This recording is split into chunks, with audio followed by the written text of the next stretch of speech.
speaking about the test of getting kavod. Sometimes you'll find amongst the money seekers.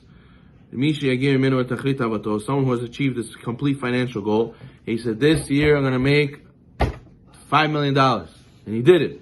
He reached his goal. By one of the ways we mentioned before. And therefore, some people, they get it through inheritance. There's the old money versus new money. The old new money guys go to the old money guys and say, we're better than you.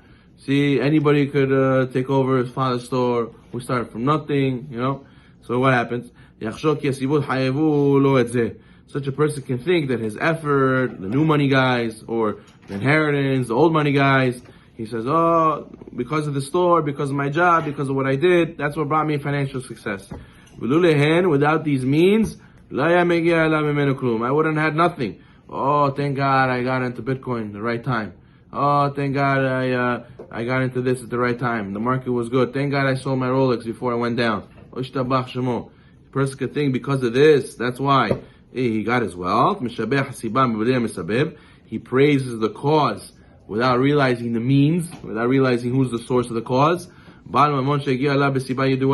He says it's like a wealthy man who obtained his money through a specific means.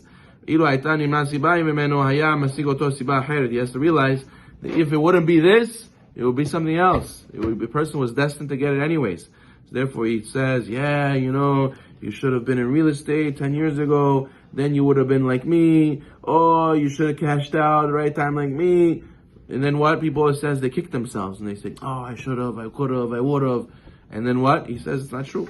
He says there's nothing to do with the way he got it. It's the decree. He says he had a decree. Even if it wasn't that reason, he would have a different reason to make him have that money. So therefore, a person says, no, if you're supposed to be wealthy, even if you sell tomatoes on a corner, you're going to be wealthy. If you're not supposed to be wealthy, even if you have 20 degrees, 20 papers that say you're smart, doesn't mean anything also, because there's people who have. I know people, they're still in school, getting their super masters, I don't know, whatever there is, and they still can barely make it together. Their life is not really put together. So therefore, if a person is ordained to be rich, Hashem will make many sources, not just one source, to make him have Parnasat Tova. Now, they will give him, they quote in the note over here, in the Yeshiva of Nevarduk, they used to give a mashal to show this proof how this is falsehood. That people think that there's only one way he could give them parnasah, right? He says that the people think that a person who earns a lot of money thinks that his efforts are what brought him success, and he thought that the harder he works, the more successful he is. They always say, mashal, there was a peasant who visited the big city for the first time. They showed him a train. They're saying that you could carry hundreds of people in this train, way better than a horse in a buggy. And then he sat in the train, and it pulled out of the station, and it started off slow, and it started picking up steam, and then he saw the train was moving slow. He says, well, this is in the beginning when it was slow. He's like, this is a train, this is better than a horse and buggy. Horse and buggy's faster than this. What do you mean? And then what happened? He got up, and he started banging on the walls of the train, thinking like a horse and buggy, you smack it and it goes faster. Then what happens? He started hitting, and he saw that the train started going faster. He says, oh, it's working. So he started smacking more and more, and he saw it's going faster and faster. And he said to him, you see, because of me, we went faster.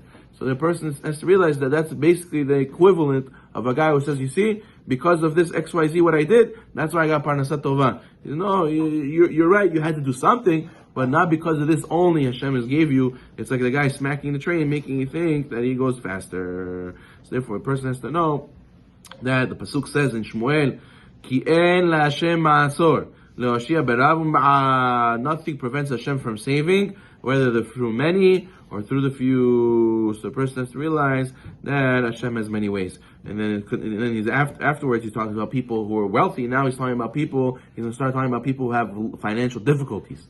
He says, "Ma shari lebotecha elokim betarpo k'sheyitakev mimenu hateref yom min hayamim sheyomar belibo ki asher hotziani la'olam ha'olam hazeh bezman yadua et yadua lo hotziani elav lifneihem lo achareihem." He says a person, for example, let's say he has bitachon the other way.